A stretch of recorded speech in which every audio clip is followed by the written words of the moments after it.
তাদের যারা এখানকার প্রজন্মের, যাদের বাংলাদেশের সঙ্গে সংযুক্ত আছে আর কি, মানে জন্মগত সূত্রেই হোক বা তাদের পরিবারের সূত্রেই হোক, তারাও আছে আমাদের। এই মিলিয়ে এখানকার যারা অরিজিনালি তাদের পৈতৃক ভাবে যারা বাংলাদেশের লোক, এই তো ঠিকই আছে। আমি বাংলাদেশেরই গ্রাজুয়েট। আমি ঢাকা মেডিকেল কলেজ থেকে আমি হলো যে 65 সালে মেডিকেল কলেজে ভর্তি হয়েছিলাম। আমার পাকিস্তানের, আমাদের ব্যাচটা হচ্ছে পাকিস্তানের শেষ ব্যাচ আর বাংলাদেশের প্রথম ব্যাচ, কারণ এটা হচ্ছে ডাবল এমবিবিএস। আমাদের বেশিরভাগই আমরা যারা মুক্তিযুদ্ধের সঙ্গে ছিলাম তাদের এসে আমরা একবারই পরীক্ষা দিয়েছি। আমাদের যারা মুক্তিযুদ্ধের সাথে ছিলেন না তারা দুইবার দিয়েছেন আর কি। না, ছিলেন না কথাটা বলা ঠিক না আর কি, তারা মানে আমাদের প্রোগ্রামে চলে যাচ্ছি, আমাদের লাইভ শুরু হয়ে গেছে। হ্যাঁ, সবাইকে স্বাগত জানাচ্ছি আজকের সংলাপে। কোভিড-19 মহামারীতে সারা বিশ্বে মানুষ মারা যাচ্ছে। বাংলাদেশে এই মহামারীর কারণে মারা যাচ্ছেন সারা বিশ্ব জুড়ে প্রায় 8,75,000 মানুষ মারা গেছেন। আমাদের যুক্তরাজ্য সহ ইউরোপের বিভিন্ন দেশে আবার আক্রান্ত সংখ্যা বৃদ্ধি পাচ্ছে। এদিকে বাংলাদেশের কোভিড-19, বন্যা আর দিন দিন বেড়ে চলছে বেকার সমস্যা। এইসব বিষয় নিয়ে আমরা প্রবাসীরা গভীর উদ্বেগ ও উৎকণ্ঠায় আছি। কি হচ্ছে বাংলাদেশে এ বিষয়ে জানতে এই সংলাপের মাধ্যমে দেশের সাথে প্রবাসের সংযোগ স্থাপন করার চেষ্টা করে যাচ্ছি। আমরা আজকের সংলাপে কোভিড-19 ও সমস্যার বিষয় নিয়ে কথা বলবো। আমাদের সাথে আছেন জনপ্রিয় রাজনীতিবিদ, মাননীয় সংসদ সদস্য ও বেসরকারি বিমান ও পরিবহন পর্যটন সম্পর্কিত সংসদীয় কমিটির সভাপতি জনাব আম উবায়দুল মুক্তাদির চৌধুরী এমপি। আমাদের সাথে আছেন জনপ্রিয় রাজনীতিবিদ, বিএনপির কেন্দ্রীয় নেতা, সিলেট মহানগরের সাবেক আহ্বায়ক ডাক্তার শাহরিয়ার হোসেন চৌধুরী। আমাদের সাথে আছেন বাংলাদেশ মেডিকেল সোসাইটির সভাপতি ডাক্তার রফিকুল হাসান খান জিন্না। আমাদের সাথে সাংবাদিক হিসেবে আছেন কালের কণ্ঠের সিনিয়র রিপোর্টার নিখিল বদ্র। শুরুতে আমি যাবো বদ্রর কাছে কোভিড-19 ও সমস্যার বিষয়ে আপডেট জানতে। ধন্যবাদ রূপক দা, ধন্যবাদ প্রবাস দর্শনকে এই সংলাপের মাধ্যমে বাংলাদেশের জনগণের সাথে প্রবাসীদের একটি সেতু বন্ধন তৈরি করার জন্য। করোনা পরিস্থিতির মধ্যে আমরা সারা বিশ্বেই মানুষ ভয়াবহ সংকটে আছে, চ্যালেঞ্জের মুখে আছে। আমাদের স্বাস্থ্য, শিক্ষা, কর্মসংস্থান সব দিকেই চ্যালেঞ্জ ছুড়ে দিয়েছে এই করোনা পরিস্থিতি, যে কারণে উৎকণ্ঠা এখন বিশ্ব জুড়ে। বাংলাদেশেও এই করোনা পরিস্থিতি মোকাবেলার জন্য নানা ধরনের উদ্যোগ নেওয়া হয়েছে, কিন্তু তারপরেও এখনো আমরা সেই অর্থে বলতে পারি না করোনা পরিস্থিতি নিয়ন্ত্রণে এসেছে। আর আমাদের সংলাপে আমরা সাধারণত করোনার বাংলাদেশের সর্বশেষ পরিস্থিতিটি তুলে ধরে থাকি, যেটি স্বাস্থ্য অধিদপ্তর আমাদেরকে যে তথ্যটি নিয়মিত পরিবেশন করে থাকেন। গত 24 ঘন্টায় আমরা দেখেছি স্বাস্থ্য অধিদপ্তরের দেওয়া তথ্য অনুযায়ী 29 জনের মৃত্যু হয়েছে, যেটা এই সময়কালে সব থেকে কম আমরা বলবো। আর এ পর্যন্ত করোনায় মৃত্যু হয়েছে বাংলাদেশে 4,412 জনের। গত 24 ঘন্টায় করোনা শনাক্ত হয়েছে 1,929 জন। আর এই পর্যন্ত করোনা রোগী শনাক্ত করা সম্ভব হয়েছে 3,21,615 জন। আমরা যেটা দেখছি যে যদিও স্বাস্থ্য অধিদপ্তর আমাদের এই তথ্য দিয়েছে, তবে দেশি বিদেশি বিভিন্ন সংস্থার তথ্য অনুযায়ী বাংলাদেশে করোনা রোগীর সংখ্যা আরো অনেক বেশি হবে, যেটি আমরা বিভিন্ন সূত্র থেকে পেয়েছি। আমরা এই অনুষ্ঠানের সমসাময়িক বিষয়, রাজনৈতিক বিষয়গুলো তুলে ধরে থাকি, প্রতিদিনের খবরগুলো জানিয়ে থাকি। আজকে শুক্রবারের দিনে বাংলাদেশের রাজনীতিতে তেমন কোনো গুরুত্বপূর্ণ খবরের কথা আমরা বলতে পারবো না, তবে সারা দিন ধরে আলোচনায় যে বিষয়টি সেটি হচ্ছে একজন উপজেলা নির্বাহী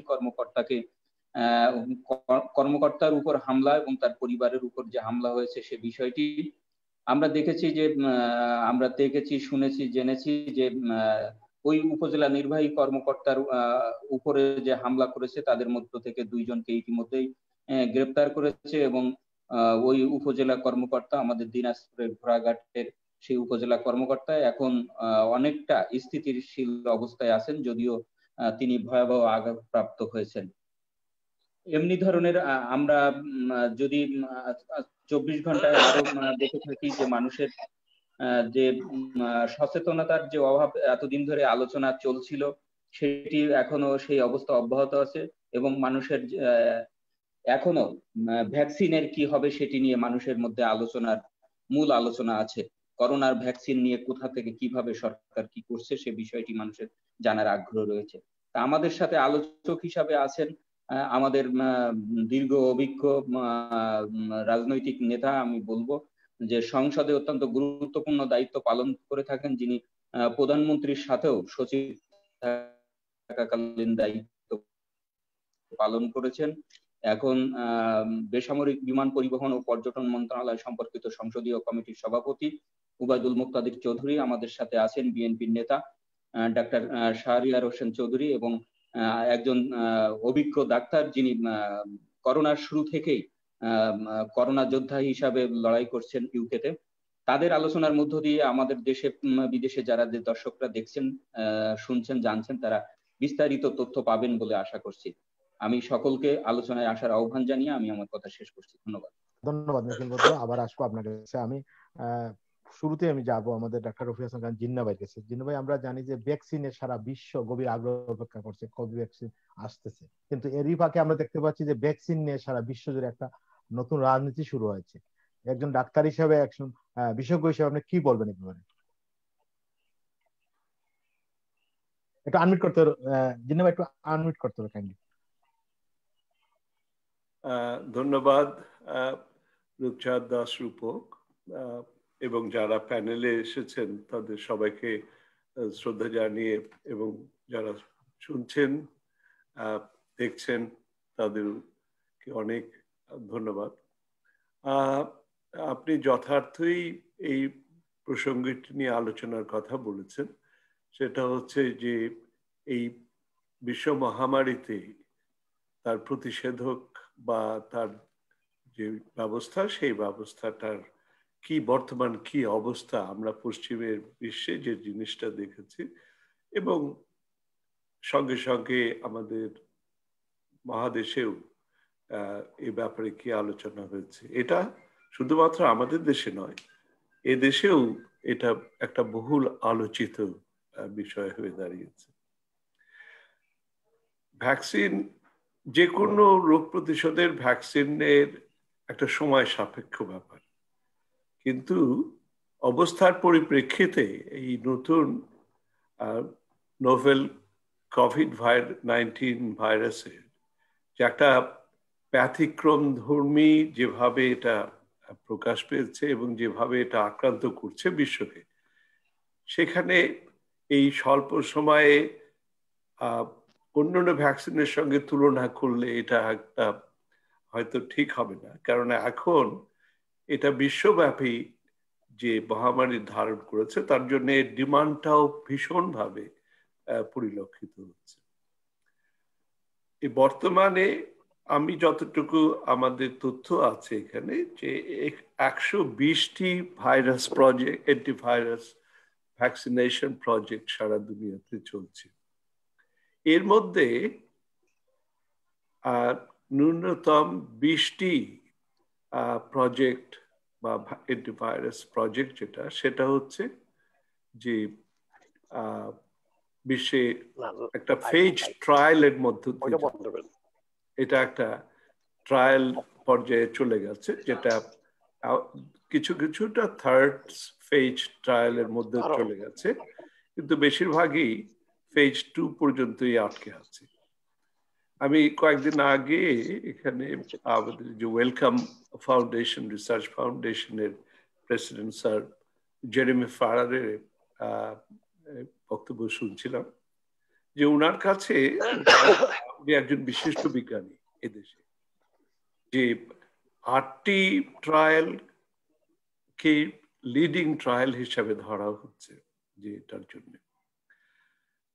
একটা ভালো জিনিস যে 20শে জানুয়ারিতে প্রথম 10 তারিখে চায়না এটার জেনোমটাকে এটা করে, ভাইরাসের স্ট্রাকচারের যে জেনেটিক স্ট্রাকচার সেটাকে দেখে, এবং 20 তারিখে সেটা বিশ্বব্যাপী সে প্রকাশ করে দেয়।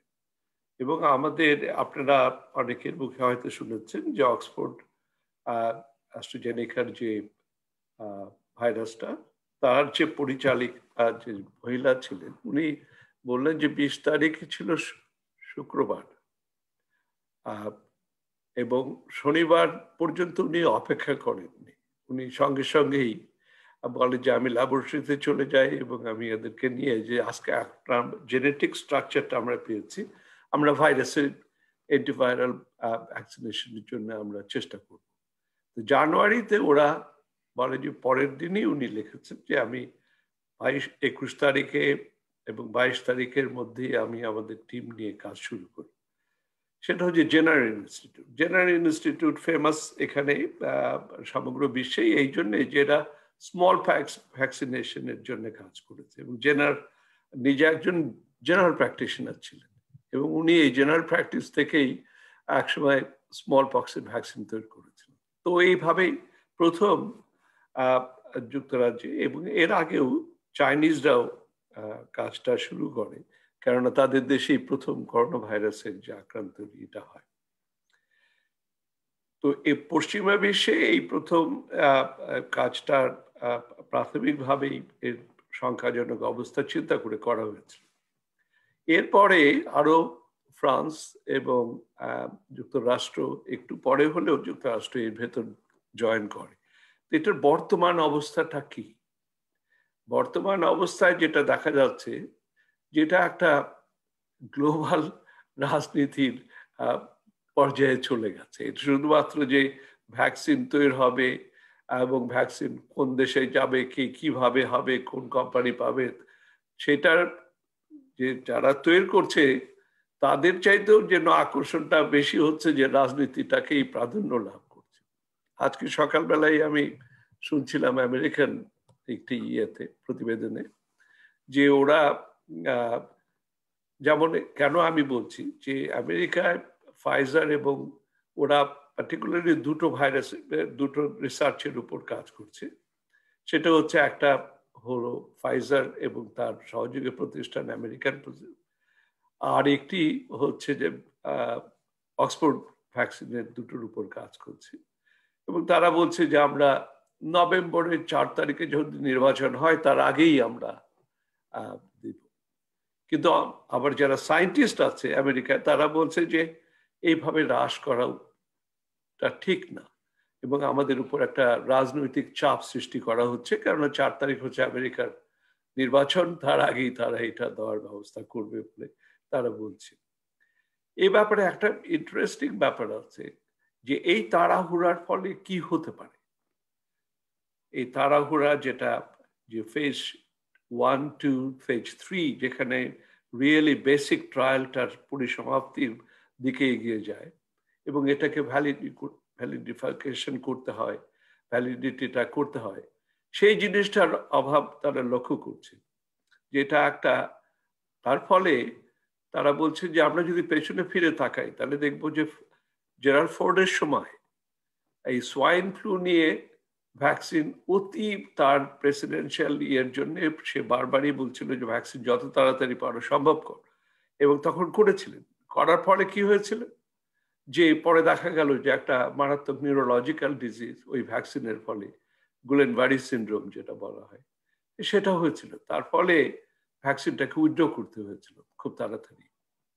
তো সেই জন্যই যারা যথেষ্ট প্রকৃত বিজ্ঞান নিয়ে গবেষণা করছে তারা বলছে যে এটা এই তাড়াহুড়াটা করা ঠিক নয়।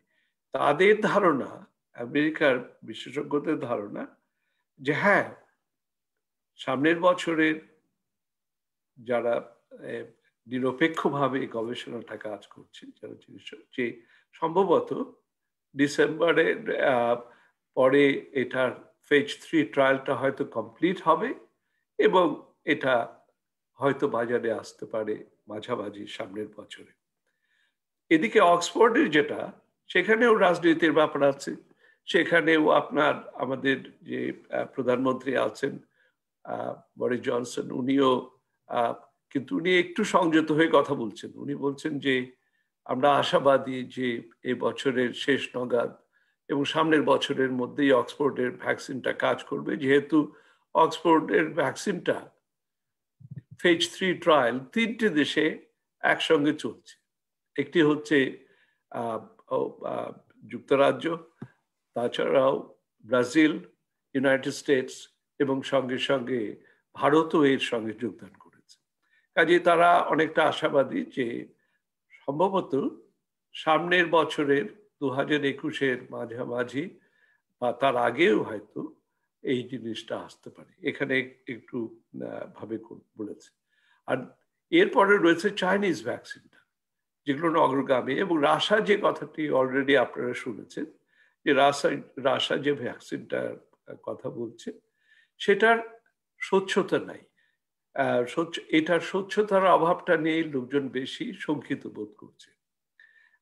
কিন্তু এখানে সমস্যা হচ্ছে যে আন্তর্জাতিকভাবে একটা বেঞ্চমার্ক যেটা থাকা দরকার, সেই বেঞ্চমার্কটা এখনো গঠন হয়নি। WHO যে এইটাই স্ট্যান্ডার্ড হওয়া উচিত। আবার চাইনিজরা, এমনকি চাইনিজ যেটা সাইনোভ্যাক এবং ওদের যে কনগ্লোমেরেট আছে, তারা ভ্যাকসিনের কথা বলছে, এমনকি তারা নিয়ে ছবিতেও দেখিয়েছে যে এটার দাম কত হবে পর্যন্ত নির্ধারণ করে দিচ্ছে। এবং তারা বলছে যে অলরেডি আমরা সিক্রেটলি আমরা আর্মির উপর ট্রায়াল করেছি।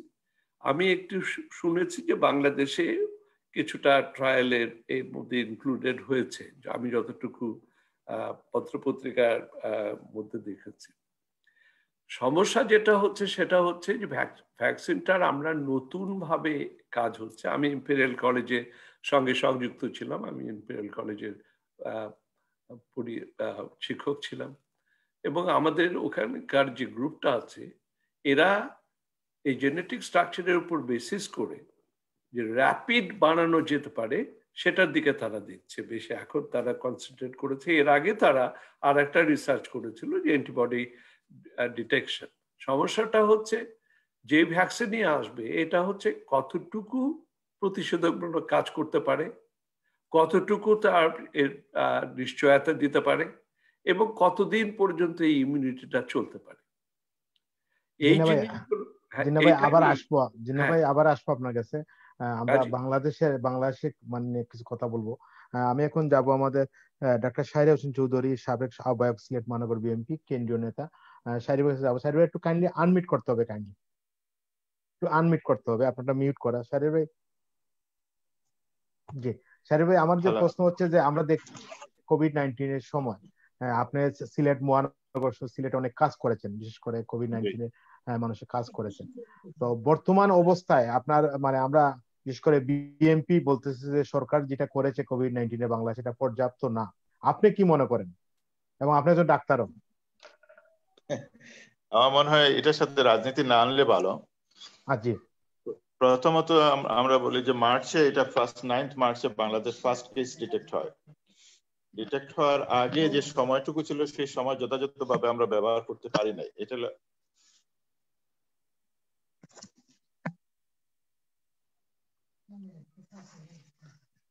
এই সময়গুলো আমরা প্রপারলি ইউজ করতে পারি নাই।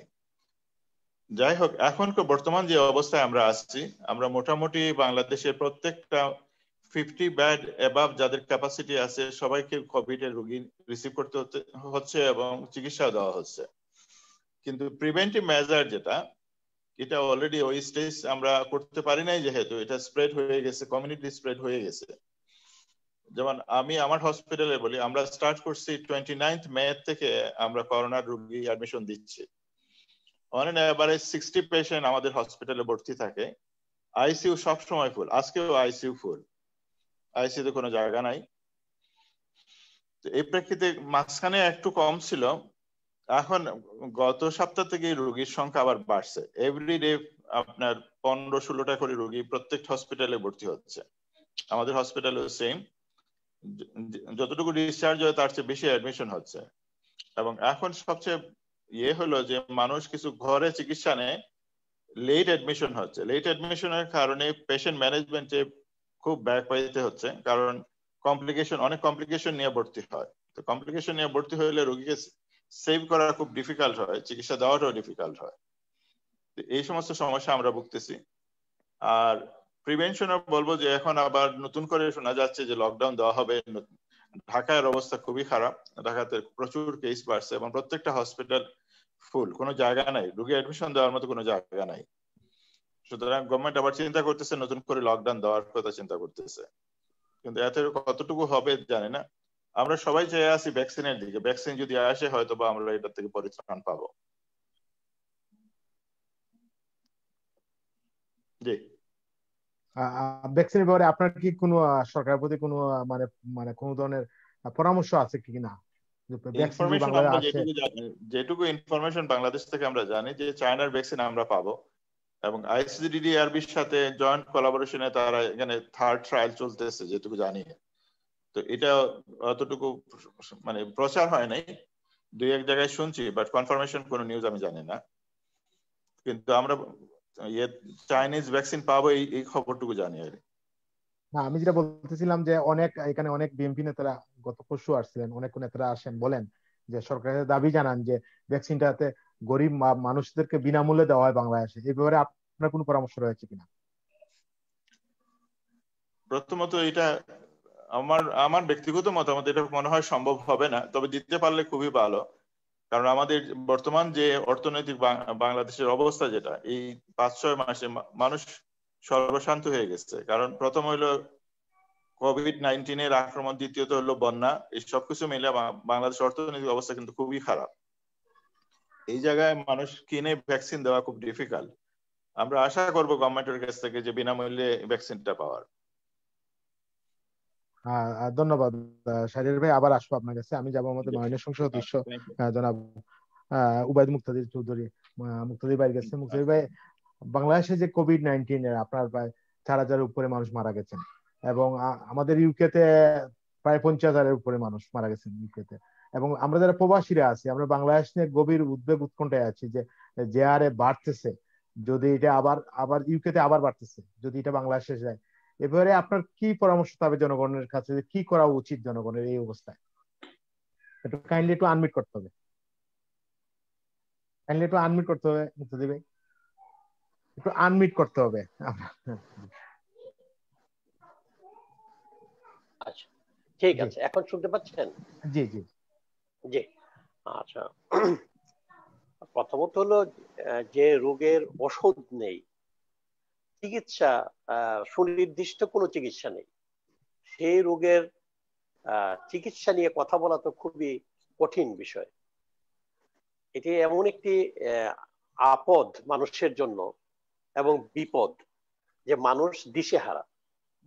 আমাদের মতো দেশ, যেটা মাত্র আমরা বলি যে দারিদ্র সীমার সামান্য উপরে উঠেছে হয়তো, কিন্তু যেটা উন্নত দুনিয়া, যেখানে শিক্ষায় দীক্ষায় বিজ্ঞানে খুবই উন্নত, সেই সব দেশগুলো তো দিশেহারা।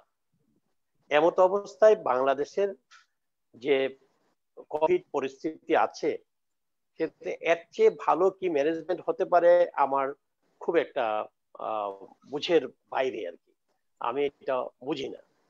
আমি ডক্টর রফিকুল হাসান সাহেব এবং ডক্টর শাহরিয়ার হোসাইন সাহেবের কথা শুনছিলাম। হোসাইন সাহেবের সাথে আমি মোরলেস একমত, এবং আমি মনে করি যে যতটা আঘাত বাংলাদেশে আনার কথা ছিল, সেই অনুপাতে কিন্তু আমরা অনেক ভালো আছি। আমি বলছি না যে আমরা খুব ম্যানেজমেন্ট ভালো করছি, কিন্তু এটা অটোমেটিক্যালি আমরা ভালো আছি। আমাদের প্রিকশন নেই, কোথাও নাই। জার্মানিতে মিছিল হয়, ওই যে আপনার ইয়েতে মিছিল হয়, কোভিড এর বিরুদ্ধে হয়, কোভিড ম্যানেজমেন্টের বিরুদ্ধে হয়, ইউএসএ তে হয়, ইউকে তে হয়, কোথায় নাই? সর্বত্র কিন্তু একই অবস্থা। কারণ এটা তো এমন একটা ব্যাপার যেটা মানে ঐশ্বরিক, এবং এটা আপনার আমি অদৃষ্টবাদী নই, কিন্তু আমি বলবো যে এই অবস্থায় মানুষের সামনে খুব একটা পথও খোলা নেই। বাংলাদেশের অবস্থা তো স্বাভাবিকভাবে খারাপ হওয়ার কথা, কারণ এখানে তো রুটি রুজির ব্যাপার আছে। বাংলাদেশে অন্য জায়গায় তো ধরেন রুটি রুজির সরকার কিন্তু চেষ্টা করে যতটুকু পারছে করছে। আপনারা জানেন যে যারা কর্মহীন হয়ে পড়েছে তাদেরকে যতটা সম্ভব সাপোর্ট দিচ্ছে। এমনকি আমাদের মাননীয় প্রধানমন্ত্রী যারা একটু ধনাঢ্য ব্যক্তি আছেন, যারা অবস্থা সম্পন্ন লোক আছেন, তাদের কাছেও আহ্বান জানিয়েছেন যাতে দরিদ্র এবং অসহায় মানুষের পাশে দাঁড়ায়। সে অনুযায়ী কিন্তু অনেক রাজনৈতিক দল, সামাজিক সংগঠন এবং নতুন নতুন সামাজিক সংগঠনও আপনার দাঁড়াচ্ছে পাশে এবং কাজ করছে। অসুখের ব্যাপারটাকে আমি বলবো, এইটা একটা আমাদের ভিতরে একটা প্রবণতা আছে যে আমরা সহজে ডাক্তারের কাছে যেতে চাই না। সেই জন্য হয়তোবা আমাদের যে এখানে আমাদের মাত্রাটা কি, প্রকোপটা কি পরিমাণ, সেটা আমরা হয়তো সঠিক মূল্যায়ন নেই। যেটা শাহরিয়ার সাহেব বলেছেন যে আমাদের রফিকুল হাসান সাহেব বলেছেন যে অনেক বেশি বলে শোনা যেতে পারে, কিন্তু কারো কাছে কিন্তু আপনার সঠিক স্ট্যাটিস্টিক্স নাই। সুতরাং গভর্নমেন্ট যে কথাটা বলছে সেটার উপরে আমাদের নির্ভর করতে হয়। অগাস্ট মাসে যেভাবে আপনার জুলাইয়ের শেষ দিকে এবং অগাস্টের একেবারে শেষ লাস্ট উইকের আগ পর্যন্ত যেভাবে একটা প্রকোপ দেখা দিয়েছিল, সেটা কিন্তু সাম্প্রতিক সময়ে অনেক কমে এসেছে। হ্যাঁ, এটা ঠিক যে আমাদের ব্যক্তিগত নলেজে হয়তো দেখা যাচ্ছে, কিন্তু মানুষ যদি টেস্টের জন্য না যায়, আমাদের কিন্তু বাংলাদেশে এখন টেস্টের সুবিধা অনেকগুলো আছে, প্রায় 94-95টা সেন্টার আছে যেখানে টেস্ট হচ্ছে, কিন্তু আমরা যদি না যাই তাহলে তো বোঝা যাবে না। আমার পরিচিত অনেক আছে যারা নানান রকমের সিমটম নিয়ে কাজ করছে। আমার মনে হয় বাংলাদেশের মানুষ বোধহয় আমরা যারা আছি তারা অনেক বেশি এই যে প্রাকৃতিক হিলিং এর উপরে আমরা নির্ভরশীল। যেমন ধরেন আমরা যে WHO যে কতগুলো নির্দেশনা আছে, আমাদের মাননীয় প্রধানমন্ত্রীর নেতৃত্বে আমাদের স্বাস্থ্য যারা এই ব্যাপারে দেখছেন, মনিটর করছেন, তারাও কিছু নির্দেশনা দিয়েছেন। প্রায় 31টা নির্দেশনা বাংলাদেশের পরিপ্রেক্ষিতে আছে। এই নির্দেশনাগুলো যতটা পারে শিক্ষিত লোকেরা প্রায় সকলেই এটা অনুসরণ করার চেষ্টা করে, এবং যেখানে শিক্ষার ক্ষেত্রে হয়তো একটু নিম্ন পর্যায়ে আছে, সেখানে কিন্তু অন্য কারণে আপনার COVID-19 ছড়িয়ে যাওয়ার একটা আশঙ্কা ছিল। সেটা হলো যেখান থেকে কোভিড হচ্ছে সেখান থেকে যদি আপনার লোকজন মাইগ্রেট করে বা লোকজন যায়, ট্রান্সফার হয়, তাহলে তার কাছ থেকে হওয়ার কথা ছিল। বাংলাদেশে এটা যতটা আমরা আশঙ্কা করেছিলাম ততটা হয়নি। একদিক দিয়ে হয়েছে যে যখন আপনার গার্মেন্টস গুলো শাটডাউন করে দেওয়া হয়েছিল, তখন অনেক লোক গার্মেন্টস থেকে বেরিয়ে গ্রামের দিকে গিয়েছে। আবার যখন গার্মেন্টস গুলো খুলে দেওয়ার কথা উঠেছে তখন অনেক লোক এসছে। আবার দুইটা ঈদ গেল আমাদের। এই ঈদের সময় আমরা দেশের বাড়িতে একেবারে ঢাকা শহর এবং অন্যান্য অনেক শহর আমরা খালি করে দিয়ে চলে গিয়েছি। তারপরেও বলবো যে যে মাত্রায় হওয়ার কথা ছিল সেটা, আমি তো এটা বলবো ঐশ্বরিক ব্যাপার, যে এটা আমাদেরকে মানে আল্লাহ রাব্বুল আলামিনের মানে অশেষ মেহেরবানির কারণে আমরা হয়তো এতটা ছড়িয়ে যাইনি। কিন্তু আজকে যেমন ধরেন আজকে লেটেস্ট যে ইনফরমেশন যেটা আমাদের নিখিল ভদ্র বললেন যে একেবারেই কম, মানে আপনার মৃত্যুর হার 1.37, অবশ্য আগের চেয়ে বোধহয় একটু বেশি হারের কথা যদি বলি আর কি, মৃত্যুর রেশিওর কথা যদি বলি, তেমনি ভাবে আপনার শনাক্তের পরিমাণও অনেক কম, 1000 কত ঠিক আমার খেয়াল নাই এখন, 1900 বা এরকম কিছু হবে, সেটাও আপনার 14 পয়েন্ট কত। সেই দিক দিয়ে যেখানে আপনার অনেক বেশি হয়ে গিয়েছিল, আপনার শনাক্তের হার প্রায় 22-23% হয়ে গিয়েছিল আপনার মাঝখানে মধ্য অগাস্টে এবং এপ্রিলে, সেটা কিন্তু এখন আর পরিস্থিতি নাই। এখানে যে গভর্নমেন্ট এককভাবে কৃতিত্ব দিব আমি এমনটা না, গভর্নমেন্টের যেমন ত্রুটিও নাই তেমনি ভাবে আমি কৃতিত্ব পুরোপুরি দিতে চাই না। এখানে হলো সকলের সম্মিলিত মানুষের একটা সহজাত প্রবৃত্তির কারণে আমরা অনেক ভালো আছি। এটা আপনার ডাক্তার সাহেব দুজন আছেন, তারা হয়তো এটাকে কিভাবে নেবেন আমি জানি না, কিন্তু আমার কাছে মনে হয়েছে মানুষের যে সহজাত প্রবৃত্তি আছে, যে আমি যেভাবেই হোক এটা থেকে বাঁচার জন্য চেষ্টা করব। সেই জন্য যে আপনার WHO নির্দেশনা, আমাদের যে সরকারের যে 31টা নির্দেশনা, এইগুলা যতটা পারে মানুষ আপনার মেনে চলার চেষ্টা করছে। কিন্তু এখন ধরেন আপনার যে জমিতে চাষাবাদ যে করে, জমিতে যে বীজ বুনে, বা এই যে কয়দিন আগে আমাদের ধান কাটার মৌসুম গেল, ধান কাটার মৌসুমে ইচ্ছা করলেও তো আপনার সোশ্যাল ডিস্টেন্সিং মেনটেন করা পুরোপুরি সম্ভব হয়নি। সুতরাং এইসব দিক দিয়ে চিন্তা করলে তো আমি মনে করি যে অবাক কাণ্ড যে আমাদের যে ধান যারা আমরা তুলি, আমরা যারা গেরস্থ মানুষ, যারা তাদের জমি জমা করি, তাদের এখানে যে আমাদের লেবারদের মধ্যে সংক্রমণটা অনেক অনেক কম, বা আপনি যদি সংক্রমণ যদি বাড়তো, এখানে সিলেটে এখন আছেন বোধহয় শাহরিয়ার সাহেব, নিশ্চয়ই সিলেটে আছেন, যদি থেকে থাকেন, অথবা রফিক সাহেব তিনি সিলেটের কিনা যায় না, আপনি সিলেটের মানুষ, কিন্তু সুনামগঞ্জের কথা চিন্তা করেন, সুনামগঞ্জে যেভাবে প্রথম দিকে যাওয়া শুরু করেছিল, আপনার বিভিন্ন জায়গা থেকে, আপনার কিশোরগঞ্জ থেকে, নেত্রকোনা থেকে আপনার লেবার নিয়ে ধান কাটার ব্যবস্থা করা হচ্ছিল, তাহলে তো অনেক বেশি ছড়িয়ে পড়ার কথা ছিল। মানে যেটা কমিউনিটি স্প্রেডিং যদি বলেন আপনার, সেটার সংক্রমণের একটা সম্ভাবনা ছিল আমাদের এখানে। কিন্তু আমি মনে করি, এটা আমার একটা ল্যাবম্যান হিসেবে বলতে পারেন, আমি I am not a physician এবং আমার খুব এই ব্যাপারে কোনো নলেজও নাই। আমি আপনার এই মেডিকেল সায়েন্স সম্পর্কে আমার খুব একটা নলেজ নাই। আমি নিজে রুগী তো সবসময়, সুতরাং থাকলেও ওইটার আপনার কোনো ইয়ে নাই, নলেজ নাই। আমি ওই ডাক্তার সাহেবদের উপরে নির্ভরশীল, ওনারা যখন যেটা বলে সেটা করি, এই জন্য আমার নলেজ নাই। কিন্তু আমার মনে হয় যে কমিউনিটি স্প্রেডিংটা আমাদের হয় নাই, এবং এটা কারণ হলো আমরা সহজাত ভাবে চেষ্টা করি যে নিজেকে সুরক্ষা করার জন্য। আর গ্রাম অঞ্চলে আমার মনে হয় আমাদের লোকেরা অনেক বেশি পরিশ্রমী, ভীষণ শ্রম করেন তারা। উদয়াস্ত পরিশ্রম করার কারণে তাদের শরীরের যে আপনার ইয়েটা, ইমিউনিটি ক্যাপাসিটিটা, এটা বেড়ে গেছে আমার মনে হয়। এবং এইসব কারণে আমরা এখানে যেটা যেটা ইন্ডিয়াতে হচ্ছে, আপনি কিন্তু ভারতে কিন্তু ভয়াবহ অবস্থা, এমনকি আমাদের নেইবার পশ্চিমবঙ্গে। কিন্তু আবার দেখেন আমাদের নেইবার যদি ত্রিপুরা ধরি, সেখানে কিন্তু অনেকাংশেই কম। কারণ ত্রিপুরাতে যে জনগোষ্ঠী আছে তারা অনেক বেশি হার্বাল মেডিসিন, তারপরে এইসব ইত্যাদি ব্যবহার করে। আমাদের দেশের মানুষরা কিন্তু গরম পানি, গরম চা, তারপরে কালিজিরা, তারপরে এইসব ব্যবহার অভ্যস্ত হয়ে গেছে। এবং এইসব কারণে আমাদের এখানে একটা সরকার কিন্তু সর্বাত্মক ভাবে চেষ্টা করছে, এমনকি রিমোট প্লেসে যে আপনার ইয়েগুলো আছে, যে 50 বেডের সে হাসপাতালগুলো আছে যে উপজেলা পর্যায়ে, সেগুলোকেও কোভিড রোগীর জন্য প্রস্তুত রেখেছে। এমনকি কোথাও কোথাও দেখা গেছে কমিউনিটি ক্লিনিক আমরা যেটাকে বলি, সে আমি জানি যে শাহরিয়ার সাহেব নিশ্চয়ই খবর রাখেন, সেই কমিউনিটি ক্লিনিক গুলোকে অনেক জায়গায় ব্যবহার করা হচ্ছে।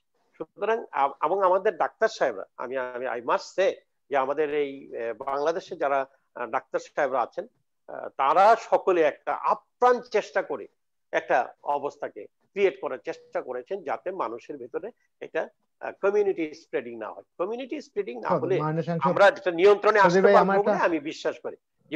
ভাই এখানে কিছু প্রশ্ন আসছে আপনার, কারণ আপনাকে পেয়ে আমরা মানে দর্শকরা অনেক প্রশ্ন করতেছেন। আমি দুইটা প্রশ্ন নিতে চাই। একটা প্রশ্ন হচ্ছে যে বিশেষ করে বাংলাদেশের কোভিড এর যে মানে যে টেস্ট আপনি যেটা বলছেন করাচ্ছে না লোকজন, কিন্তু টেস্ট অনেক গরিব লোক, যে আপনার যে সম্ভবত 200 টাকা এবং 500 টাকা যে যে মানে টেস্ট করতে দিতে হয়, এই কারণে অনেক লোক হয়তো মানে বলতেছেন যে অনীহা প্রকাশ করছে, টেস্ট করতেছে না, একটা বিষয়।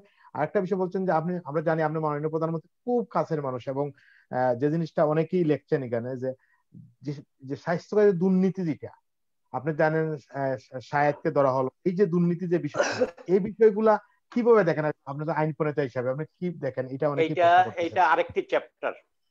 আমি বাবা আপনাকে বলবো, এটার সাথে আপনার এই বর্তমানে যে কোভিড-19 এর কোনো সম্পর্ক নাই। স্বাস্থ্য খাতের দুর্নীতির যে বিষয়টা, এটা খুবই লজ্জাজনক, এটা খুবই একটা ঘৃণিত কাজ, এবং এটা আছে, দুর্নীতি আছে, ব্যাপক আকারে দুর্নীতি আছে। এটা যে আজকে পত্রপত্রিকায় আসছে সেই জন্য যে আমি বলছি তা না। আমি ব্যক্তিগতভাবে, আপনারা জানেন যে অনেক সংসদ সদস্যই জেলা পর্যায়ে যে হাসপাতালগুলো আছে সেগুলা সভাপতি হিসেবে কাজ করে থাকেন। আমিও ব্রাহ্মণবাড়িয়া জেলা সদর হাসপাতালের একটা কমিটি আছে, এটা গভর্নমেন্ট থেকে অ্যাপয়েন্টেড কমিটি, সেটার আমি সভাপতি হিসেবে কাজ করে থাকি। সুতরাং আমাদের ব্যক্তিগত নলেজও আছে যে ব্যাপক আপনার দুর্নীতি হয় স্বাস্থ্য খাতে। এই দুর্নীতির কোনো মানে এই দুর্নীতিটা মারাত্মক আকার ধারণ করেছে, এতে কোনো সন্দেহ নাই। এইটাকে আলাদাভাবে দেখার একটা চেষ্টা হচ্ছে মাননীয় প্রধানমন্ত্রীর নির্দেশনায়, বা আপনি বলেন যে প্রধানমন্ত্রীর নজরদারির কারণেই হোক। এই যে আপনার এই শাহেদ বলেন, তারপরে যে কি ডাক্তার সাবরিনা বলেন, এই ধরনের যে সমস্ত লোকেরা আছে, এবং স্বাস্থ্য অধিদপ্তরের যে সমস্ত কর্মকর্তা কর্মচারী, একজন কর্মচারী 1000 কোটি টাকার মালিক, কেরানি, সে তো সবসময় ছিল। সে শুধু যে বর্তমান সরকারের সময় ছিল বা আগের সরকারের সময় ছিল তা না, যতদিন পর্যন্ত তার চাকরি ততদিন পর্যন্ত ছিল, এবং সেই কাজগুলো করে গেছে। এবং স্বাস্থ্য অধিদপ্তরের যে অন্যান্য যে দুর্নীতির কথা বলা হচ্ছে, এগুলো খুবই খারাপ কাজ, এগুলো জঘন্য কাজ, এগুলাকে আমরা নিন্দা করি। এইগুলা যদি না থাকতো আমাদের স্বাস্থ্য ব্যবস্থা আরো উন্নত হতো, আমাদের ডাক্তার সাহেবরা আরো অনেক বেশি সেবা দিতে পারতেন, এবং আমরা এই কোভিড-19 মোকাবেলায় আমাদের যে প্রাথমিক প্রস্তুতির দিক দিয়ে যে ঘাটতির কথাটা আজকে অনেকে বলে থাকেন, সেই কথাটা আজকে থাকতো না। এইটা বন্ধ করো, সরি, আমার বাসাতে টেলিভিশন চালিয়ে দিয়েছিল, এই জন্য একটু অসুবিধা হচ্ছে আপনার এইটা এটা আমি স্বীকার করি যে ব্যাপক দুর্নীতি আছে। এই দুর্নীতিকে রোধ করা দরকার এই জন্য যে আমরা বোধহয় অনেক বসে আমার হিসাব নাই, যেমন ধরেন আমি 2বার হার্টের চিকিৎসার জন্য I was not satisfied here, এবং আমাকে এখানে যারা দেখেন তারা বলেছেন যে আপনি বিদেশে গিয়ে চিকিৎসা করুন। আমি একবার সিঙ্গাপুর গিয়েছি, একবার ভারতে গিয়েছি, আমার তো এখানেই হার্টের চিকিৎসা করানোর কথা। আমি এখানে আস্থা রাখতে পারি নাই এখানকার চিকিৎসা ব্যবস্থার উপরে। এমনকি এখানে যে ডাক্তার যিনি আমাকে দেখেন বা যারা আমাকে দেখেন, আমার যে বন্ধুরা, তারাও তো আস্থা রাখতে পারছেন না তাদের নিজেদের উপরে বা তাদের যে সহকর্মীদের উপরে। এই কারণে এটা হচ্ছে।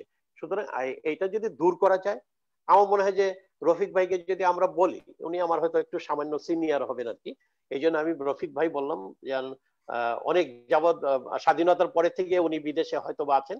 রফিক ভাই আপনি আছেন, আমার বন্ধুরাও ডাক্তার আছে অনেক, আপনার পরিচিত হয়তো, যেমন ডাক্তার মুস্তফা জালাল মহিউদ্দিন বিএম এর প্রেসিডেন্ট, আপনার হয়তো পরিচিত হতে পারে, ডক্টর কনককান্তি বড়ুয়া, এরকম।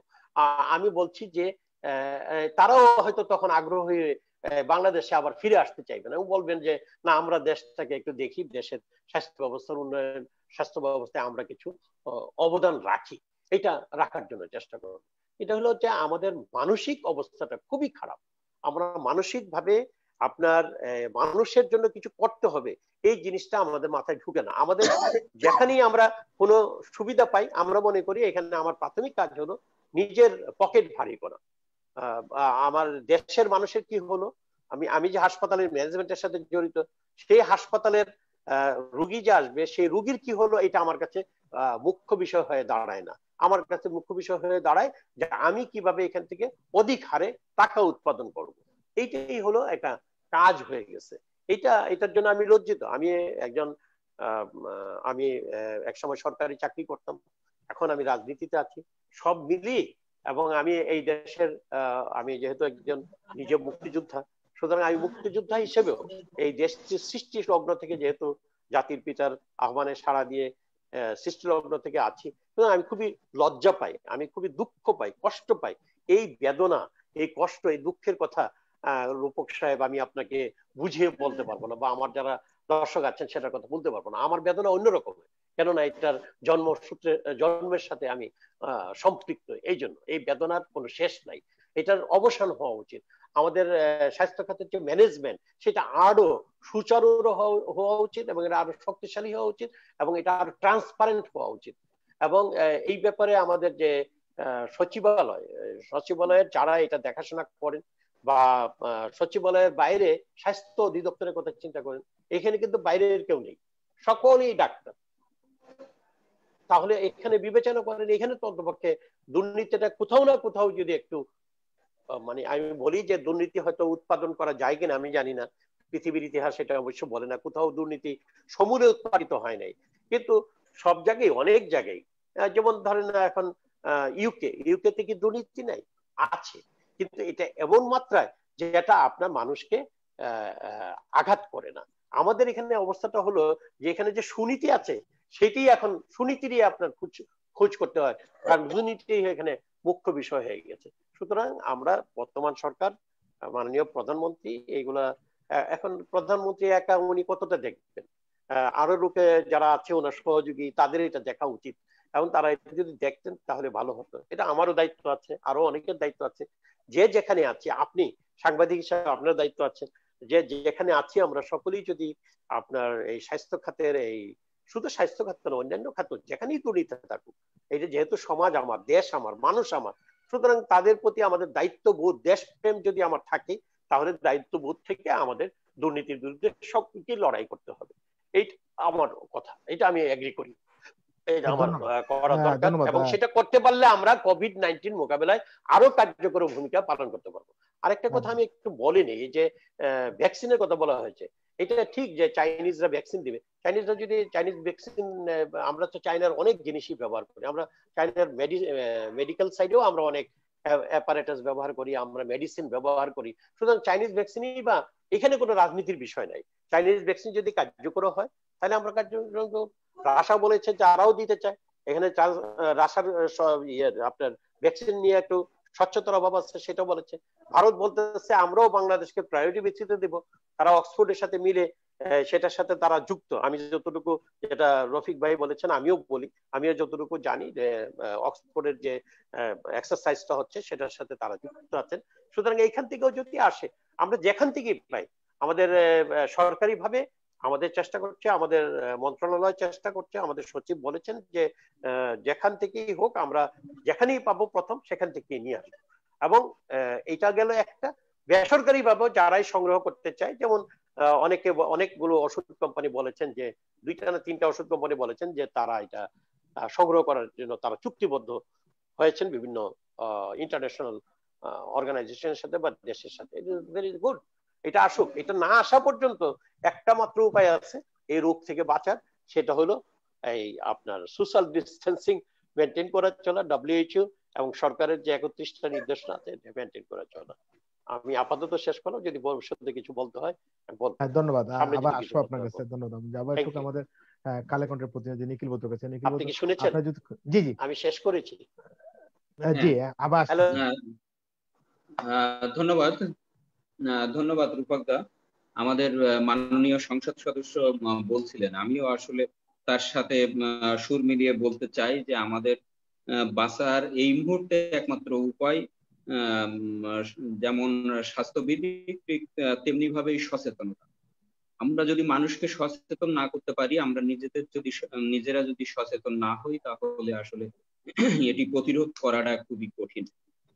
এখন যে পরিস্থিতি হয়েছে সার্বিকভাবে আমরা যেটা দেখি যে একের পর এক এই স্বাস্থ্য খাতের যে সকল ঘটনা, বিশেষ করে শাহেদ কেলেঙ্কারি, সাবরিনা কেলেঙ্কারি এবং করোনার সার্টিফিকেট জালিয়াতির যেসব বিষয়গুলো নিয়ে আলোচনা হয়েছে, যেসব বিষয়গুলো সামনে এসেছে, সেখানে আমার একজন গণমাধ্যম কর্মী হিসাবে মনে হয় যে মানুষ সেখান থেকেই অনেকটা এই নমুনা পরীক্ষার বিষয় প্রতি আগ্রহ হারিয়ে ফেলছে।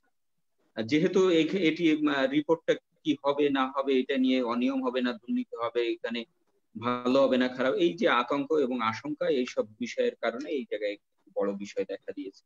আরেকটি হচ্ছে যে অনেক ক্ষেত্রে আমরা স্বাস্থ্য খাতের সমন্বয়হীনতাটাই লক্ষ্য করেছি, এবং এটি আমাদের মাননীয় প্রধানমন্ত্রী যেভাবেই নির্দেশনা দিন না কেন, তিনি শক্ত হাতে অনেক কিছু করার চেষ্টা করলেও বাস্তবিক অর্থে মাঠ পর্যায়ে ব্যাপকভাবে সমন্বয়হীনতা কাজ করছে, এটা আমরা লক্ষ্য করেছি। আমরা দেখেছি করোনা পরিস্থিতি, ঘূর্ণিঝড়, বন্যা, এই যে একের পর এক সংকট দিছে, আমরা আমাদের মাননীয় সংসদ সদস্যকে হয়তো তার এলাকায় জনগণ পেয়েছে নানাভাবে, সুযোগ সুবিধা পেয়েছে, ত্রাণ পেয়েছে, নানা সহায়তা পেয়েছে, কিন্তু অনেক নির্বাচিত প্রতিনিধি কিন্তু তারা এলাকার খোঁজ খবর রাখেননি, এলাকায় যান। তাহলে সেক্ষেত্রে সেই অঞ্চলের মানুষের কতখানি সংকট বেশি হয়েছে সেটি আসলে পর্যালোচনা করার বিষয়। আমরা আশা করব আগামীতে আমাদের জনপ্রতিনিধিরা সেই সংকটটি কাটিয়ে উঠবেন এবং জনগণের পাশে থেকে এই যে বিশ্ব মহামারী, এই বিশ্ব মহামারী মোকাবেলায় তারা সম্মিলিতভাবে কাজ করবেন, তাহলে হয়তো আমাদের এই দুর্যোগ কাটিয়ে ওঠা অনেক বেশি সহজ হবে। সকলকে ধন্যবাদ। এবং আমাদের এখানে জিন্না ভাইয়ের মতো যারা প্রবীণ আছেন এই বিষয়ে, দীর্ঘ অভিজ্ঞ, আমি সরকারি দল বিরোধী দল তাদের প্রতি আহ্বান জানাবো, সারা বিশ্বে ছড়িয়ে ছিটিয়ে থাকা এই যে অভিজ্ঞতা, সেই অভিজ্ঞতাগুলো কাজে লাগিয়ে আমরা আমাদেরকে আগামী দিনে সমন্বিত এবং ঐক্যবদ্ধ পদক্ষেপ নিতে পারলেই আমরা অনেকটা সংকট কাটিয়ে উঠতে পারব। ধন্যবাদ। ধন্যবাদ নিখিল বৈদ্য, ধন্যবাদ জানাচ্ছি, কৃতজ্ঞতা জানাচ্ছি আপনাকে আপনার ব্যস্ত মধ্যে আমাদের সময় দেওয়ার জন্য। আমি যাবো এখন ডাক্তার রফিক হাসান খান জিন্না ভাই। জিন্না ভাই, আপনি বাংলাদেশের প্রেক্ষাপটে আমরা এখন কথা বলবো, আমরা বিশেষ করে আমাদের বাংলাদেশের লোকজন কিভাবে এই ভ্যাকসিনটা পেতে পারে বা কিভাবে বাংলাদেশ সরকার এটা গ্রহণ করতে, কি সহজ উপায় আপনি কি মনে করেন? আমি ডক্টর শাহরিয়ার হোসেন চৌধুরী সাহেব যেটা বলেছেন, আমি সেই পরিপ্রেক্ষিতে কিছু বলছি আর কি, এবং উনি যথার্থভাবে কতগুলো জিনিস উল্লেখ করেছেন। একটা হচ্ছে দুটো জিনিস আমাদের দেখতে হবে। একটা হচ্ছে আমরা অনেক সময় বলি যে বাংলাদেশের সংক্রমণের সংখ্যা কম, এই কথাটি খুব মিসনমার। আপনি এখানে 2 লক্ষ টেস্ট দেশের টার্গেট, সেখানে আমাদের 14,000 টেস্ট করে আপনার 160 মিলিয়ন লোকের যদি বলা হয় যে আমাদের 17% ইনফেকশন রেট, এটা গ্রহণযোগ্য না। এটা আন্তর্জাতিক পরিসংখ্যান অনুযায়ী এটা না। আমাদের ডেফিনেটলি আমাদের সংক্রমণের সংখ্যা অনেক বেশি। এই ব্যাপারে আন্তর্জাতিক মহলও সজাগ আছে। কিন্তু কিভাবে তারা এফেক্ট করছে, কাদেরকে এফেক্ট করছে? আজকে যদি বিশ্বের যে গবেষণা দেখা যাচ্ছে যে এফেক্টটা হচ্ছে ইয়াং পিপুল, অনেক সময় আপনার হচ্ছে তাদের হচ্ছে অ্যাসিমটোম্যাটিক, যেটা ডাক্তার সাহেব বুঝবেন। বেশিরভাগ যারা, আর অনেকে টেস্ট করাচ্ছেন না স্টিগমার জন্যে, অনেকে করাচ্ছেন না অর্থনৈতিক কারণে, অনেকে করাচ্ছেন না যে ভুয়া সার্টিফিকেট পাওয়া যাবে কিনা ইত্যাদি কারণে। এর ফলে অনেকগুলো ফ্যাক্টরের মধ্যে আছে, আর যে সংখ্যায় করা হচ্ছে এটা অত্যন্ত নগণ্য। আচ্ছা, 2 নম্বর হচ্ছে যে তাহলে কারা বেশি এফেক্টেড হচ্ছে? আমাদের যে আমি যেটা বললেন, আমাদের মাননীয় এপিএস এবং সংসদের এমপি সাহেব যেটা বললেন, ওনার কথাটাকে আমি যথার্থ ওনাকেই আমি বলছি, এমনকি আমাদের ডক্টর শাহরিয়ারকে বলছি, ভিকটিম মেইনলি কিন্তু তারাই কিন্তু এটার ভিকটিম বেশিরভাগ ক্ষেত্রে। যদি আজকে ডাক্তারদের কথা ধরা যায়, 100 বেশি ডাক্তার মারা গেছে। তাদের বয়সটার দিকে দেখুন, তাদের বয়স রিলেটিভলি ইয়াং। আমি কালকে জেনারেল মেডিকেল কাউন্সিলের সঙ্গে আমাদের একটা বিরাট মিটিং ছিল, যে বিএমই গ্রুপের সঙ্গে আমাদের এখানকার ব্রিটিশ জেনারেল মেডিকেল কাউন্সিলের সঙ্গে আমি সেটার একটা প্রতিনিধি ওখানকার, এবং আমরা দেখেছি যে শতকরা 80 থেকে 90% লোক মারা যাচ্ছে 70-এর ঊর্ধ্বে। আমরা কিন্তু let us not be complacent. আমাদের নিজেদের মধ্যে আত্মতৃপ্তি লাভের কোনো সুযোগ নেই। আমাদের ইনফেকশন রেট বেশি এবং আমাদের রিলেটিভলি ইয়াং লোক মারা যাচ্ছে। এই জিনিসটা আমার কাছে খারাপ লাগছে। সেটা 5000-ই বলেন, 2000-ই বলেন, এবং এই তথ্যগুলো, যে কথাটা ডক্টর শাহরিয়ার বলেছেন যে আমাদের হাসপাতালগুলো ভর্তি হয়ে গেছে। আমি কালকে খবরের কাগজে দেখছিলাম, আমি টেলিভিশনে দেখছিলাম যে মেয়ে কাঁদছে, তার বাবা ভর্তি হতে পারছে না, একটি হাসপাতাল থেকে আরেকটি হাসপাতালে দৌড়ে যাচ্ছে। কেননা এখন কোভিডের চিকিৎসার ব্যবস্থা কিন্তু অনেক উন্নতি লাভ করেছে। এখন কোভিড হওয়া মানেই আমার মতন একটু 70-75 বছর বয়সের লোকের আমার যে মৃত্যু আমাকে অবধারিত, সেটা না। আমার চিকিৎসা ব্যবস্থার কিছুটা উন্নতি হয়েছে, যার জন্যে গতকাল পর্যন্ত লন্ডনের মৃত্যু সংখ্যা, ইউকেতে মৃত্যু সংখ্যা ছিল 10 জন, যেখানে মার্চ মাসে ছিল আপনার 1000-এরও বেশি চলে গেছিল দৈনিক, সেখানে আজকে এসে 10 জনের থেকেছে। কেননা চিকিৎসা ব্যবস্থার অবস্থা উন্নতি হয়েছে। কিন্তু আমাদের দেশে আপনি তাকিয়ে দেখুন যে হাসপাতালে জায়গা পাচ্ছে না। এই যে অসহায় মানুষগুলো, এটা আমার কাছে খুব পীড়াদায়ক মনে হয়।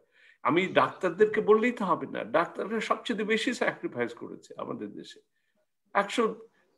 আমি এই যে কথাটা বারবার বলি যে আমরা সুদীর্ঘ মুক্তিযুদ্ধের 9 মাসের সময় আমাদের মারা যাচ্ছেন 76 জন ডাক্তারকে হত্যা করা হয়েছে, আর আজকে আমাদের এই 6 মাসে আমাদের 100 উপরে ছাড়িয়ে গেছে, এবং তারা সব ইয়াং অধ্যাপক, এবং চিকিৎসা ব্যবস্থার উন্নতি হয়েছে।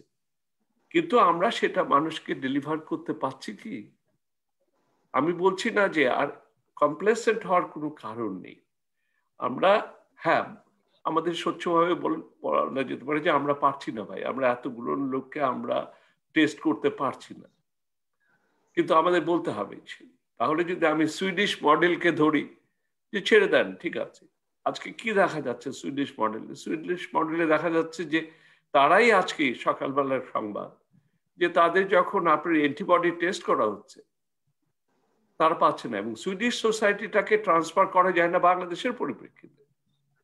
তো আজকে যদি আমাদের যারা এখানে আছে 50 বছরের বেশি, তারা ভালনারেবল হচ্ছে, এটা আমার কাছে সবচেয়ে দুশ্চিন্তার ব্যাপার হয়ে দাঁড়িয়েছে আমাদের দেশে।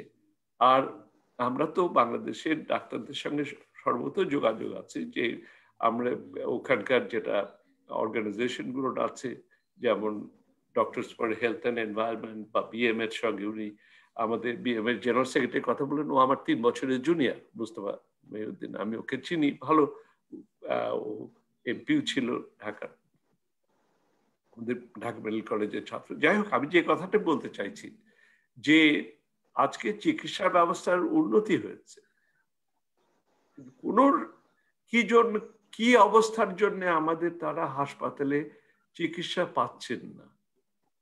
আজকে আমাদের ডক্টর সাহেব বললেন যে উনার হাসপাতালে 16টি আইসিইউ বেড কমপ্লিটলি ক্লোজ।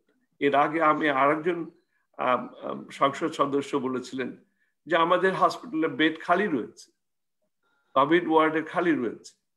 তাহলে আমি ছোট একটি মেয়েকে কেমন করে তাকে কাঁদতে দেখি যে তার বাবা ভর্তি হতে পারছে না। কালকে একটি সংবাদ চ্যানেলে দেখলাম, এটা আমার কাছে খুব পীড়াদায়ক মনে হয়। এবং এখানে কমপ্লেসেন্ট হওয়ার কোনো কারণ নেই। আমরা ঠিক আছে, আমাদের কোনো আসলেও আমাদের কোনো সেলফ ডিস্টেন্সিংও হচ্ছে না, আমাদের কোনো, আমি যেটা ছবিতে যা দেখি এগুলোর সঙ্গে আমি ইউরোপের সঙ্গে করব না, আমাদের দেশের পরিপ্রেক্ষিতেটাই আমাদের করতে হবে। অর্থাৎ আমাদের স্বাস্থ্য ব্যবস্থাটা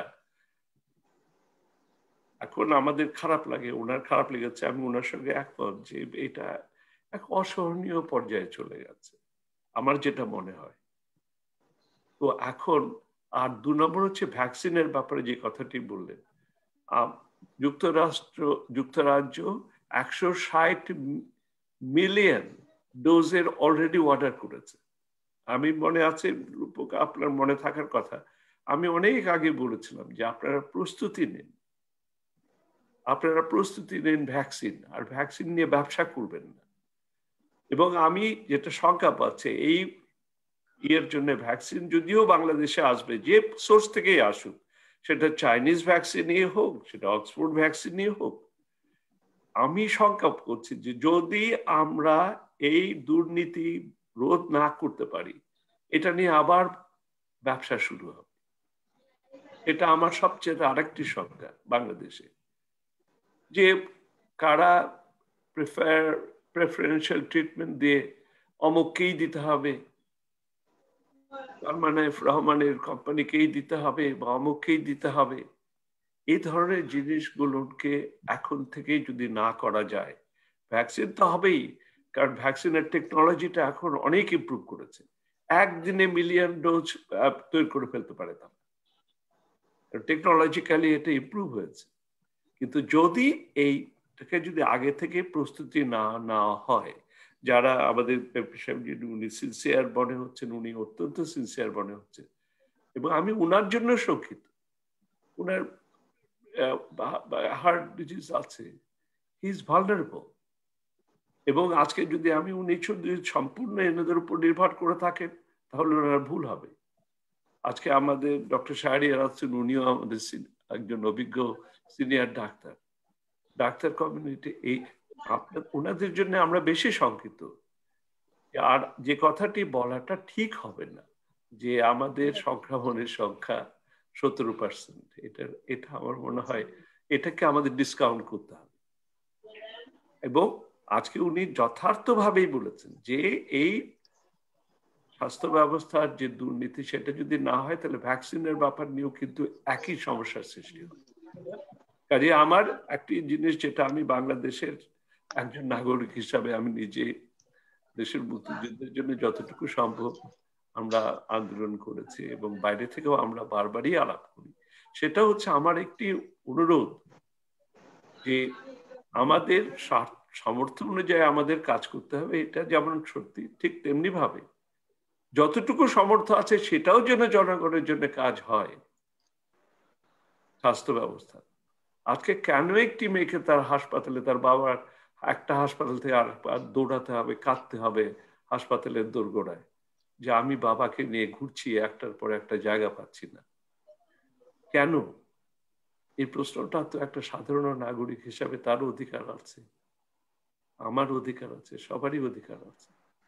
সেটাকে নিশ্চিত করার জন্য আমি জানি আমাদের যারা উচ্চ মহলে আছেন সব অনেকেই সত্যিকারের মনে প্রাণে দেশের মঙ্গলটা চান এবং সেটার দিকেই আমাদের দেখতে হবে। আর যেটা স্বচ্ছতাটার কোনো ব্যতিক্রম নেই, অনেকে আমাকে বলেছেন, এখানে আমাকে একজন বলেছেন যে টেস্ট করে লাভটা কি হবে। এখন এতদিন সাতখণ্ড রামায়ণ পড়ে যদি আমাদের জানতে হয় যে টেস্ট করার কারণটা কি, টেস্ট অ্যান্ড ট্রেসিং, তা ট্রেসিং না হলেও অন্তত আমাদের মাননীয় সংসদ নিজে সতর্ক থাকতে পারবেন যে ওই লোকটি পজিটিভ, তাকে তার না হওয়া পর্যন্ত আমি তার কাছ থেকে আমার থাকতে হবে, আমার ডক্টর শাহরিয়ারকে জানতে হবে যে সে পজিটিভ কিনা। কাজে টেস্টের এটা ব্যত্যয় নেই। আমাকে বলা হয়েছিল যে ডোনাল্ড ট্রাম্পের মতন যে যত টেস্ট করবো তত পজিটিভ হবে। এই ধরনের কথা, এ ধরনের অবাস্তব কথা বলার, যদি সেটাই আমরা ট্রান্সলেট করি তাহলে তো আমাদের ভুল হবে। টেস্ট যতটুকু আমাদের সাধ্যে কোলায় ততটুকু আমাদের করতে হবে। 2 নম্বর হচ্ছে নিশ্চয়তা দিতে হবে এই যে দুর্নীতি কিভাবে এফেক্ট করে। ধন্যবাদ ভাই। আমরা অনুষ্ঠানের শেষ পর্যায়ে ধন্যবাদ জানাচ্ছি, কৃতজ্ঞতা জানাচ্ছি ব্যস্ত সময় দেওয়ার জন্য। আমি যাব আমাদের ডাক্তার শাহরিয়ার হোসেন বাইরে গেছে। শাহরিয়ার ভাই, আমরা আসলে আমাদের এই প্রবাস দর্পণ আমরা এই পর্যন্ত প্রায় 90 জন মতো এমপি এবং 7-8 জন মন্ত্রী এসেছিলেন। আমরা প্রতিটা প্রোগ্রামে আমরা একটা কথা বলি, যেটা হচ্ছে যে আমাদের বাংলাদেশের স্বাস্থ্য ব্যবস্থা, আমরা দেখি যাদের বাংলাদেশে টাকা আছে ওনারা সিঙ্গাপুর বা থাইল্যান্ড বা আমাদের আমেরিকা বা কানাডা চলে আসেন, যারা মধ্যবিত্তরা ইন্ডিয়ায় চলে যান, কিন্তু যারা গরিব মানুষ এরা কিন্তু কোনো জায়গায় যাওয়ার নেই। এই যে স্বাস্থ্য ব্যবস্থায় একটা যে আস্থা, ডাক্তার হিসেবে কি পরামর্শ থাকবে? দেখেন, আমরা যারা মানে এই প্রফেশনে আছি এবং আমি ব্যক্তিগতভাবে একটা হসপিটালের ম্যানেজমেন্টের সাথে সম্পৃক্ত, এবং আমরা একটা লিমিটেড কোম্পানির মাধ্যমে একটা প্রাইভেট মেডিকেল কলেজ এবং হসপিটাল, আমাদের হসপিটাল ক্যাপাসিটি হলো 800 বেড। এবং গতকালকে আমরা চাইছিলাম যে আমাদের কোভিড এর সিট নাম্বার কমানোর জন্য, কিন্তু আমরা যখন মিটিং এ বসলাম এবং সমস্ত তথ্য যখন নিলাম তখন দেখলাম যে আমরা যদি বন্ধ করে দিই তাহলে সিলেটের মানুষ প্রকৃত অর্থে একটা বিরাট অংশ চিকিৎসা পাবে না। বিশেষ করে আমাদের যে স্টাফ যারা নার্স এবং ডাক্তার, তারা লাস্ট 3 মান্থে এমন এক অবস্থায় পৌঁছেছে যে তাদের পক্ষে আর কুলে ওঠা সম্ভব হচ্ছে না। সেই জন্য আমরা মনে করছিলাম যে একটু কমানোর জন্য, কিন্তু চাহিদার কারণে আমরা কন্টিনিউ করতে হচ্ছে। সম্ভবত পুরো ডিসেম্বর পর্যন্ত কন্টিনিউ করা লাগবে। এখন পর্যন্ত রেট অফ ইনফেকশন কন্টিনিউয়াসলি বাড়তেছে, কমার কোনো লক্ষণ নাই। যে কার্ভটা এখন পর্যন্ত ফ্ল্যাট হয় নাই, এটা হলো একটা। এবং এটাকে প্রিভেন্ট করার মতো অবস্থা গভর্নমেন্টের নাই, এটা প্রিভেন্ট করা যাবে না। সুতরাং একমাত্র আমাদের আশা হলো যে ভ্যাকসিন, আমরা যদি ভ্যাকসিন পাই এবং ভ্যাকসিনেট করতে পারি তাইলে আমরা আমাদের জনসংখ্যাকে আমরা রক্ষা করতে পারবো। আর বারবার কমিউনিটি স্প্রেডের কথা বলা হচ্ছে, অ্যাকচুয়ালি আল্লাহর অশেষ মেহেরবানি যে আমাদের পুয়ার পিপল যারা আছে, খেটে খাওয়া মানুষ যারা, তাদের ইমিউনিটি বেশি থাকার কারণে ওইখানে ইনফেকশনটা কম হচ্ছে। তা না হলে আমরা কিন্তু এই যে বেড সংখ্যা হসপিটালের সমস্ত বাংলাদেশে 1,31,000 বেড, এটা অত্যন্ত অপ্রতুল 18 কোটি মানুষের জন্য, এটা কল্পনা করার বাইরে। আমরা সেভ হয়ে গেছি যে গ্রামে গঞ্জে যে স্প্রেড যেটুকু হওয়ার কথা সেটা হচ্ছে না। আর সেফ ডিস্টেন্স বলতেছেন যে যে সমস্ত জিনিস মানার কথা, এটা কোথাও মানা হচ্ছে না। না মানার পরেও তারপরে ইনফেকশনের রেট অনেক কম, এটা সুযোগ বলতে হয় যে আল্লাহর অশেষ মেহেরবানি।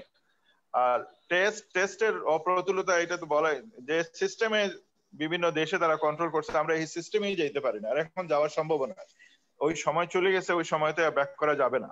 এখন একমাত্র রাস্তা হলো যদি আমরা ভ্যাকসিনেট করতে পারি তাহলে আমরা আমাদের জনসংখ্যাকে আমরা রক্ষা করতে পারবো।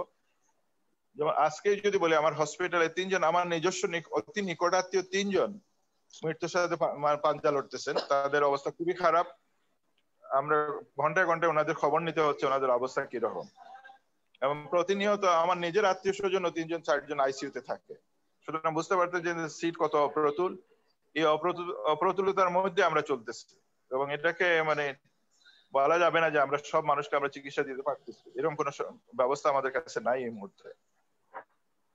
ধন্যবাদ জানাচ্ছি, কৃতজ্ঞতা জানাচ্ছি। আমরা ব্যস্ত সময় দেওয়ার লাগি ডাক্তার শাহরিয়ার হোসেন। আমি যাব আমাদের মাননীয় সদস্যের কাছে। আমরা সমাপনী অনুষ্ঠান একবার শেষ পর্যায়ে আমরা যে আপনি যে মানে আপনি বীর মুক্তিযোদ্ধা, আমরা স্বপ্নের সোনার বাংলাদেশ দেখি, বঙ্গবন্ধু চেয়েছিলেন সোনার বাংলাদেশ। আজকে যে বাংলাদেশে আমরা যে স্বাস্থ্য ব্যবস্থা নিয়ে আগে আপনি বলেছেন, আমরা চাই যে বাংলাদেশ স্বাস্থ্য ব্যবস্থা অন্য দেশ, বিশেষ করে আমাদের দেশের ডাক্তাররা নেপালে গিয়ে চিকিৎসা করছেন, আমাদের যে ডাক্তাররা আমাদের দেশ থেকে শিক্ষা নিয়ে ছড়িয়ে, কিন্তু আমাদের দেশের ডাক্তারদের স্বাস্থ্যখাতের যে সমস্যাটা, এটা সমাধানের মানে কি ভূমিকা নেওয়া উচিত? আমাদের অনেক সাংসদ এখানে এসে অনেক প্রস্তাব রেখেছেন যে যদি এখানে সাংসদ, মন্ত্রী এবং সচিবরা যদি এবং যারা আমলারা আছেন ওরা যদি বাংলাদেশে চিকিৎসা নেন তাহলে স্বাস্থ্য ব্যবস্থার পরিবর্তন আসতে পারে। আপনি কি মনে করেন? আমি এই ব্যাপারে আমার কাছে মনে হয়েছে, আমি সবসময় বলি যে কথাটা, এটা এই ক্ষেত্রেও বলবো, সব ক্ষেত্রেই বলি, আমার মনে হয়েছে যে আমরা যে দেশপ্রেম নিয়ে মুক্তিযুদ্ধ করেছিলাম, এখন আমাদের মধ্যে সেই দেশপ্রেমের অভাব দেখা দিয়েছে। আমাদের মধ্যে যদি দেশপ্রেম থাকে, দেশপ্রেম থাকার মানেই হলো দেশের মানুষকেও ভালোবাসা, দেশের মানুষের প্রতি ভালোবাসা থাকবে, এবং দেশের মানুষের প্রতি যদি ভালোবাসা থাকে তাহলে প্রতিটা জিনিসকে আমরা, প্রতিটা সেক্টরই আমরা ভালোভাবে কাজ করব। এখানে সততা, নিষ্ঠা এবং দক্ষতার সাথে কাজ করার বিষয়টা জড়িত আছে। এই সততা, নিষ্ঠা, দক্ষতার সাথে কাজ করতে হলে আপনার ভেতরে দেশপ্রেম থাকতে হবে। এই দেশপ্রেমটা আমাদের কমে গেছে। এটাকে নিয়ে যদি আমরা সামনে এগিয়ে যাই এবং সকলে ব্লেম গেম না করে, আমরা একজন আরেকজনকে দোষাদোষী না করে আমরা যদি সকলে দেশের মঙ্গলের জন্য কাজ করে যাই, সেটা আমাদের জন্য উত্তম হবে। আমি কোনো প্রস্তাব রাখতে চাই না, প্রস্তাব রাখবো একটাই, let us inculcate patriotism in ourselves। এটা করতে পারলে আমাদের দেশের এখন যে সমস্যা আছে, বিশেষ করে দুর্নীতির দিক থেকে, সেই দুর্নীতির 90% কমে যাবে। আমি এটা চ্যালেঞ্জ দিয়ে বলতে পারি। শুধু একটা বিষয় যদি আমাদের ভিতরে আমরা ইনকালকেট করতে পারি, সেটা হলো আপনার দেশপ্রেম, আর কিছু না। ধন্যবাদ। ধন্যবাদ ধন্যবাদ। আজকে কথা জানাচ্ছি আমি আমাদের ময়নাতদন্তের কথার সাথে যে দেশপ্রেম আমাদের বিশেষ করে নতুন প্রজন্মের মাধ্যমে বাংলাদেশের প্রতি দেশপ্রেম গড়ে তোলা অবশ্যই জরুরি। এবং আমি আশা করব এই কোভিড-19 যারা আক্রান্ত হয়েছেন বাংলাদেশ সহ বিশ্বের বিভিন্ন দেশে, আমরা তাদের প্রতি যাতে আরোগ্য কামনা করছি। এবং আমরা আশা করবো যে আগামীকালকে অনুষ্ঠান আপনারা দেখবেন, আগামীকাল বাংলাদেশ সময় রাত 9টায়, এই বিষয় বিকাল 4টা। সবাইকে ধন্যবাদ জানাচ্ছি। কৃতজ্ঞতা নিয়ে আমাদের অনুষ্ঠান শেষ করে সবাই ভালো থাকবেন, সুস্থ থাকবেন। আপনাদেরকেও ধন্যবাদ।